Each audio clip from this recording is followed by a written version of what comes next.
Il treno della nuova Europa corre veloce, senza ostacoli lungo il suo percorso.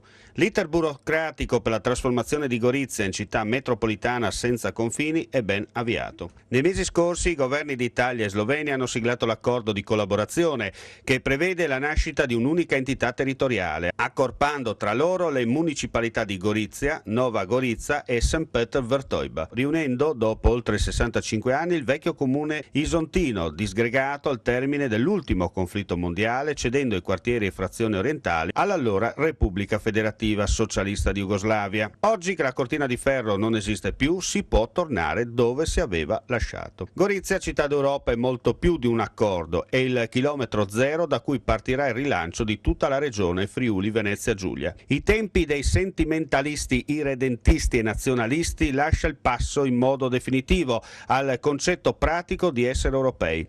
Gorizia ritorna a quella città definita al tempo dell'imperatore Franz Joseph la Nizza della Mitteleuropa, riverdendo il glorioso fasto messo prematuramente in soffitta dopo il 1923. Questo porta a cancellare eventuali errori strategici come la grande provincia del Friuli, paventata da qualcuno, dica dal CLAP, senza logica e fuori anacronisticamente dai tempi moderni, come una porta aperta verso Trieste, con la quale c'è da spartire solo l'appartenenza della regione storica della Venezia Giulia.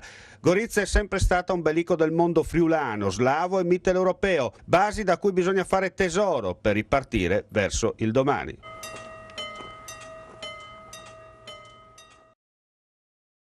Signor Sindaco, città universitaria ma non solo, perché ci sono grandi novità per i goriziani e Foreste.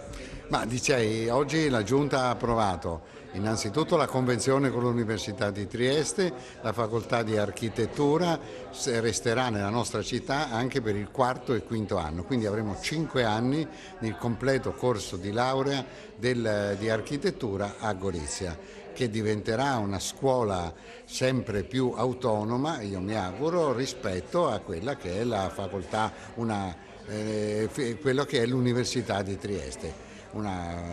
Ecco, la seconda cosa che abbiamo approvato oggi è un innalzamento dell'ISEE, questo ci permetterà di assistere più cittadini bisognosi e in un momento così particolare e importante, ed inoltre abbiamo stanziato 72.000 euro proprio per rimettere a norma l'edificio che ospita le persone più svantaggiate, le persone che devono ricorrere al comune per avere un alloggio. Quindi credo che abbiamo fatto delle cose importanti, delle cose sociali da una parte e una parte invece importante per lo sviluppo della città.